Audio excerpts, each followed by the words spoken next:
31. Coğrafi uzunluğu 3-cü saat qurşağının orta meridianından 45 dərəcə qərbdə yerləşən şəhəri müəyyən edin.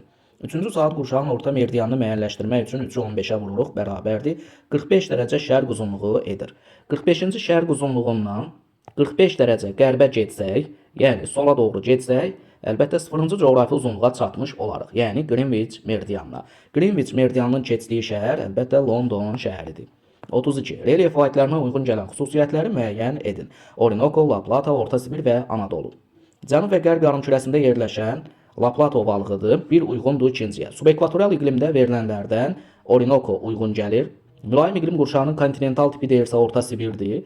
Geosinklinal ərazidə yerləşən düzənliklərdən biri də məhz Anadolu yaylasıdır. Doğru cavab D bəndi idi. 33. Temperaturu 30 dərəcə olan bir kub metr havanın nisbi rütubətliyi 65% təşkil edir. Temperatur 10 dərəcə aşağı düşərsə, yəni 20 dərəcə olarsa, havanın nə qədər rütubət itirdiyini hesablayın. Temperatur 30 dərəcədirsə, biz bilirik ki, 30 dərəcədə 30 qram maksimaldır, yəni 100%dir. Nisbi rütubət 65% olan halda hər hansı x qram da olsun 65%.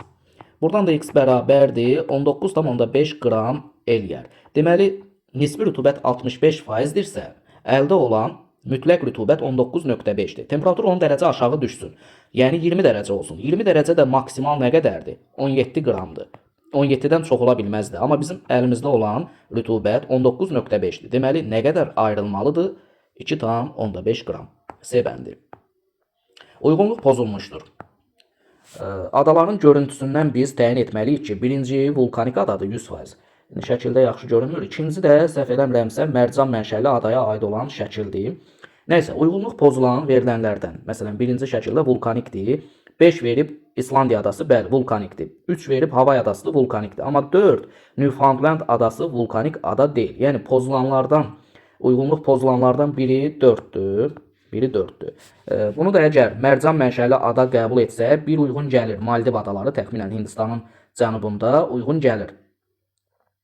Uyğun gəlməyən 2 olsun. 2 də Kalimantan adasıdırsa əgər, biraz yaxşı düşməyib, Kalimantandırsa bəli, 2 uyğun gəlmir. Çünki Kalimantan materik mənşəli adadır. Yəni bu şəkilə əgər mərcan mənşəli ada kimi yanaşsaq, mərcan mənşəli adaya Kalimantan uyğun deyil. Cavabın biri də 2 olsun. 2, 4. C bəndi. 35. Xəritə sxemdə işarələnmiş ərazilər üçün ümumi xüsusiyyətləri müəyyən edin. Cənubi Amerikanın cənub-şərq hissəsi, Afrikanın cənub-şərqi, Avstraliyanın cənub-şərqi. Bu ərazilər üçün nisbətən, yəni həmən işarələnmiş ərazilər yuxarıda qalsaydı cənub tropik xəttinə tərəf, 23,5 cənub tropik xətti və daha yuxarı, onda passat küləklərinin təsirini açıq-aşkar götürərdik. Amma cənub tropik xəttdən də nisbətən aşağı verildiyi üçün həmən ərazilərə isti okean cəryanların təsirini götürək. Yəni burada isti Braziliya cəryanı, burada Mozambik iynəburnu cəryanı, burada da Şərqi Avstraliya isti cəryanı. C bəndi. Növbəti, Böyük Hövzə və Qərbi Avstraliya yaylasının oxşar xüsusiyyətləri. İsti okean cəryanlarının təsirinə məruz qalırlar. Məsələn, Böyük Hövzə məruz qalmır, Qərbi Avstraliyada məruz qalmır. Çünki Avstraliyanın qərbindən soyuq Qərbi Avstraliya cəryanı keçirir. Yanlışdır. Platforma ərazisində yerləşirlər. Bu da yanlışdır. Avstraliya hə. Amma Böyük Hövzə aktiv fəal zonadadır. Yəni Şimali Amerikanın nisbətən qərbində, mərkəzi Kordilyerdə yerləşir. Üzvü aləm bəli, kasıbdır. Hər ikisində üzvü aləm əlbəttə kasıb olar. C bəndi doğrudur. Dağ silsilələri ilə əhatə olunmuşlar. Böyük Hövzə düzdür. Əhatə olunur. Mərkəzi Kordilyerdədir, amma Qərbi Avstraliya yox. Sonra tropik işıqlanma qurşağında yerləşirlər. Böyük Hövzə tropik işıqlanmada yox, mülayim işıqlanmada yerləşir. Bu da yanlışdır. C bəndi. 37. Afrikanın şimal hissəsinin cənuba nisbətən quraq olmasının səbəbi nədir? Şimal hissənin daha geniş ərazi tutması, bəli, elə doğru cavab A bəndidir. Şimal hissə cənuba nisbətən daha genişdir. Günəş şüalarının il boyu böyük bucaq altında düşməsi fikrin veribdir. Yəni cənuba da böyük bucaq altında düşür. Cənub tropik xəttinə qədər ərazisinə, Afrikanın şimal hissəsinə də şimal tropik xəttinə qədər əraziyə böyük bucaq altında düşür. Yəni bu fikirlə razılaşmıram. Atlantik okeanın sahillərindən soyuq okean cəryanının keçməsi bu cənub hissəyə də aiddir. Bengel cəryanı keçir. Şimal hissədə də Kanar cəryanı, bu da oxşardır, olmaz. Qərb küləklərinin təsiri xeyr.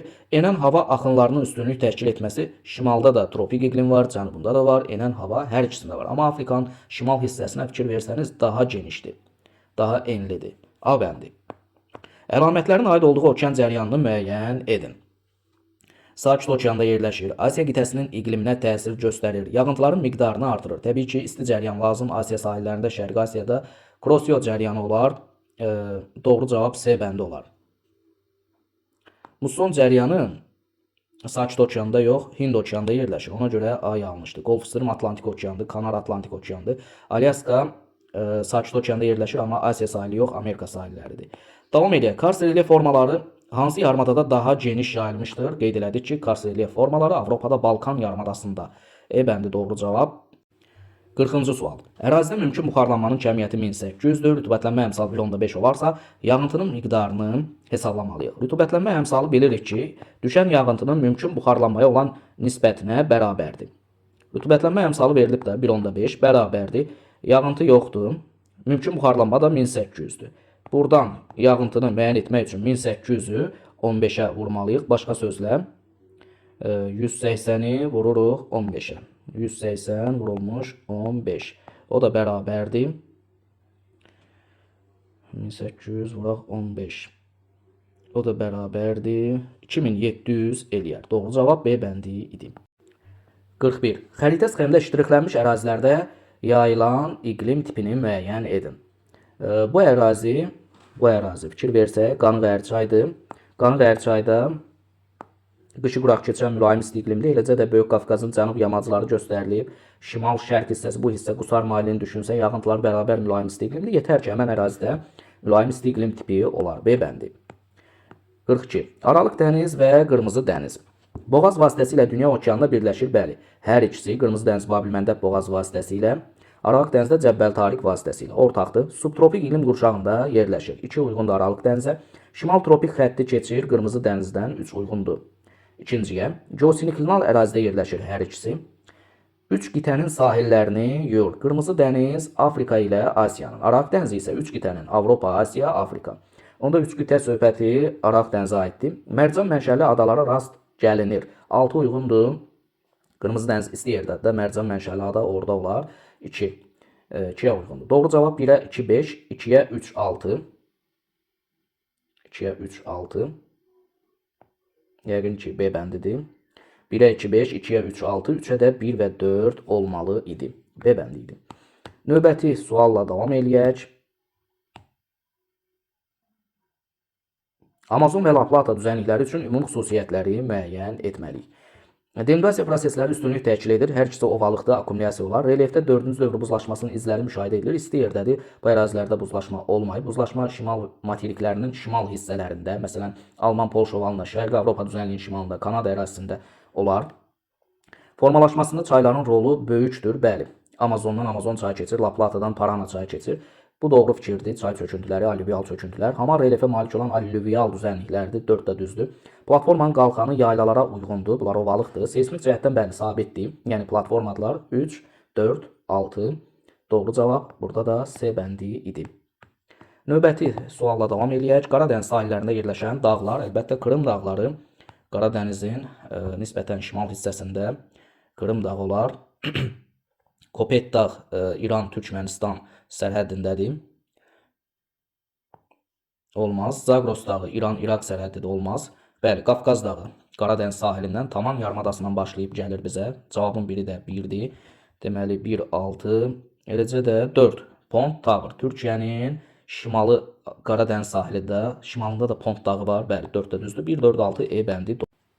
45. Yağıntıların orta illik miqdarı 600.000 mm olan məntəqələri müəyyən edin. Əlbəttə Ağcabədi, sonra Bərdə, Cəlilabad yanlışdır. Niyə? Çünki onların çox hissəsində yağıntılar 200-400 arası dəyişir. B bəndi yoxsa D bəndi? Lənkəran, Zaqatala. Biz bilirik ki, burada yağıntılar daha çoxdur. Böyük Qafqazın cənub yamacında, məsələn, Zaqatala, Qəbələ yağıntıların orta illik miqdarının 1000-dən daha yuxarı olduğu ərazilərdir. Lənkəranda da qeyd eləmişik ki, cənub zonamızda yağıntılar 1400-dən də çoxdur. Ona görə D bəndi də yanlışdır. Bizə 600.000 arası lazım olduğu üçün Şamaxı, Kəlbəcər, Tərtər ola bilər. B bəndi. Xəritə sxemə əsasən fiziki aşınmanın intensiv olduğu məntəqələr təbii ki, səhralar 2 olar, 4 olar, 6 olar. C bəndi. 47. Miqyası 300.000 olan xəritədə 15 sm olan yolun uzunluğu miqyası 500.000 olan xəritədə neçə santimetrdir? Miqyasın kəmiyyəti 3 kilometrdir. 5-dən 0 silirik. Xəritədəki uzunluq da 15-dir. Deməli, həqiqi uzunluğu tapanda xəritədəki uzunluğu miqyasın cəmiyyətinə vururuq, yəni 45 kilometr. Bu məsafə, yəni yolun bu uzunluğu digər xəritədə nə qədər olduğunu təyin etmək üçün digər xəritənin miqyasının cəmiyyətinə bölmək lazımdır. Yəni 5 kilometrə, o da bərabərdir 9 edər. Doğru cavab D bəndi idi.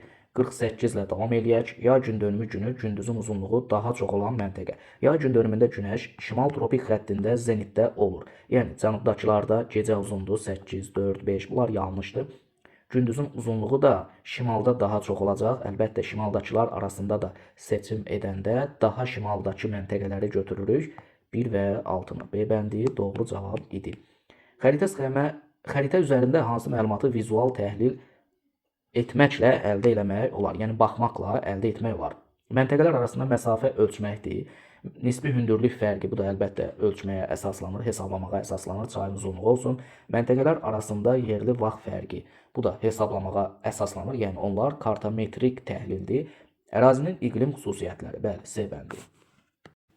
50. Yanlış fikri müəyyən edin. Orta Sibir yaylasının şərqində Verxoyansk silsiləsi yerləşir. Bu doğrudur. Cənub-Qərbi Asiyada eol, yəni küləyin fəaliyyəti var. Relyef formaları yayılmışdır yazıb yəqin ki, bəli bu doğrudur. Himalay dağlarının şimalında Tibet yaylası yerləşir. Doğrudur. Pamir dağlarının ən hündür zirvəsi Nepalın ərazisindədir. Xeyr, Çinin ərazisindədir. Konqur zirvəsi 77-19. Yanlış olan D bəndi. Böyük Çin düzənliyi daha çox mənimsənilmişdir. Bəli, doğru fikirdir. Əhali çox məskunlaşıb. Doğrudur, amma bizə yanlış lazım olduğu üçün doğru cavab D bəndi idi. 51. Xəritə sxemdə qeyd edilmiş ölkələrin hər ikisində formalaşan iqlim tipləri. Qeyd edilmiş ölkələr biri Fransadır, biri də Almaniyadır. Hər ikisində Aral dənizi yoxdur, çünki Aral dəniz Fransanın cənub hissəsindədir, Almaniyada yoxdur. Hər ikisində, bəli, hər ikisinin sol, qərb hissələrində mülayim dəniz var və hər ikisində bu ərazilər bilirik ki, Şərqi Avropa düzənliyinin əksər hissəsi, həmçinin Avropanın, Qərbi Avropanın qərb hissəsindən başqa digər əraziləri əsasən mülayim kontinental iqlim tipindədir. D bəndi doğru cavab idi. Mülayim dəniz kontinental verib, bu da yanlışdır. Mülayim kontinental olmalı idi. Kəskin kontinental da onsuz da Asiyada da Avropada yoxdur. D bəndi idi burada doğru cavab. Dünyanın əsas daş kömür yataqları yerləşən əraziləri müəyyən edin. Mərkəzi Afrika misli olmaz. Böyük Çin düzənliyində Orta Sibirdə var. Apalaç dağları, bəli, Şimali Amerika var. Cənub-Şərqi Asiya qalay volfram demişik, olmaz. Florida yarımadasına da fosforit demişik. Deməli doğru cavab 2, 3, 5 A bəndi idi. Dəmir filiz yataqlarını müəyyən edin. Hamançay, Dəmiroğlu, Daşkəsən, bəli, 2, 3, 5 doğru cavab idi. Okeanda dərinliyi 7500 metr olan çökəkliyə exolotdan göndərilən səs siqnalı neçə saniyə sonra qəbul edilər? Biz bilirik ki, səsin suda yayılma sürəti 1 saniyədə 1500 metrdir. 7500 dərinlik varsa, ora göndərilən səs siqnalı 7500-ü 1500-ə bölsək, təbii ki, 5 saniyəyə gedər. Bəs onun okean dibindən geri gəmiyə qayıtmasını da nəzərə alsaq, 10 saniyə eləyər. Doğru cavab 10 idi burada. 55 ilə davam eləyək. Koreya yarımadasına aid olan xüsusiyyətləri müəyyən etməliyik. Yağıntıların çox hissəsi ilin soyuq yox, ora mustondadır Şərqi Asiya, yay aylarında düşür. Platformadır, bəli, 2 doğrudur. Fəaliyyətdə olan vulkanlar yayılmışdır. Orada fəaliyyətdə olan vulkan qeyd eləməmişik. Şimal mülayim işıqlanma qurşağında yerləşir. Bəli, 4-də doğrudur. Yapon dənizi və Siam körfəzi. Siam körfəzi Malakka Hindçin yarımadaları arasındadır. Koreya yarımadasına yaxın deyil, yanlışdır. Ərazisində musson iqlim tipi müşahidə edilir. 6 da doğrudur. 2, 4, 6 bizim cavabımız idi. 57. Uyğunluğu müəyyən edin. 1. Ərəbistan tavasıdır. 2. Nazca tavasıdır. Materik tipli yer qabığına malik olan Ərəbistandır. A uyğundur 1-ə. Həm materik, həm okean tipli yer qabığına malikdir. Heç birinə aid deyil. Okean tipli yer qabığı olan Nazcadır. C uyğundur 2-ciyə. Cənub-qərb istiqamətində hərəkət edir. Xeyr, heç birinə aid deyil. Cənub-qərb istiqamətində hərəkət etmək. Çünki Nazca sağa doğru, yəni bu istiqamətdə gedir. Cənubi Amerika ilə toqquşur. Ərəbistan da bildiyimiz kimi şimala, şimal-şərqə doğru gedir. Sakit Okean odlu həlqəsinin formalaşmasında iştirak edən də məhz Nazcadır. Çünki Amerikanın sol tərəfi, buralar Sakit Okean həlqəsi hesab olunur. Uyğundur 2-ciyə. Doğru cavabımız burada 1-ə A, 2-yə C və E idi.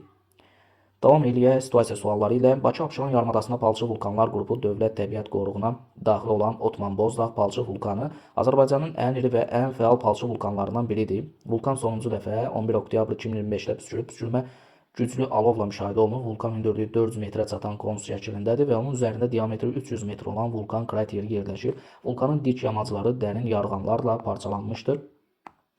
Mətndə verilmiş vulkan tipinə aid olan xüsusiyyətləri müəyyən etməliyik. Vulkanların yerləşdiyi ərazidə yayılmış faydalı qazıntılar həmən ərazilərdə əsasən neft-qaz ehtiyatlarıdır. Neft-qaz. Vulkan qeyd elədik ki, əsasən harada yerləşir? Bakı-Abşeron zonasında yerləşir. Qobustan alçaq dağlıq əraziləri. Həmən ərazilərə əlavə məlumat kimi, məsələn, əhəng daşı da yaza bilərdiniz. Sonra tikinti ehtiyatlarını da yaza bilərdiniz. Tikinti ehtiyatlarından da nə isə yaza bilərdiniz. Əsas neft qazı yazsaydınız, düşünürəm qəbul olmar. Vulkanların təsərrüfat əhəmiyyəti. Təsərrüfat əhəmiyyəti həmən vulkanların o ola bilər ki, əraziyə turistlər gəlir, turizm qeyd edə bilərdiniz. Həmçinin o vulkanlar müalicəvi əhəmiyyət daşıdığı üçün təbabətdə istifadə olunmasını qeyd edə bilərdiniz. Əhəmiyyəti bu ola bilər. Yaxşı, davam elə. Mətndə verilmiş vulkan tipinin Azərbaycanda yayıldığı əraziləri bir müəyyən edin və bu tip bir neçə vulkanın adını yazın və hər birinə ən azı 3 nümunə. Palçıq vulkanları ölkəmizdə bəli, Qobustan-Abşeron ərazisində Cənub-Şərqi Şirvan düzündə yayılmışdı. Doğrudur. Nümunə də ki, Axtarma Paşalı, Keyrəki, Torağay, Zəylik bu da yanlış idi. Torağay düzdür, Keyrəki, Axtarma Paşalı, Otman Bozdağ, Güzdək var, Lökbətan var, Aylan Tökən var və s. palçıq vulkanlarını qeyd edə bilərdiniz. 60. Mətndə verilmiş vulkana aid xüsusiyyətləri cədvəldə yazın. Vulkanın yerləşdiyi tektonik struktur. Təbii ki, həmən ərazilər Böyük Qafqaz tektonik qalxmasına aiddir. Böyük Qafqaz. Vulkanın yarandığı suxurlar, çökmə suxurlardan. Vulkan püskürərkən sonra səthə bərkimiş material. Palçıq püskürür. Palçıq da quruyandan sonra, bərkiyəndən sonra brekçi olur. Vulkanın yamaclarında yaranmış relyef formalarının ümumi adları. Vulkan yamaclarında yaranmış relyef formalarının ümumi adları. Burada dərin yarğanlar deyil, dik yamaclarında. Onların da ümumi adları nədir? Yarğan nəyə aiddir? Aridinasyon.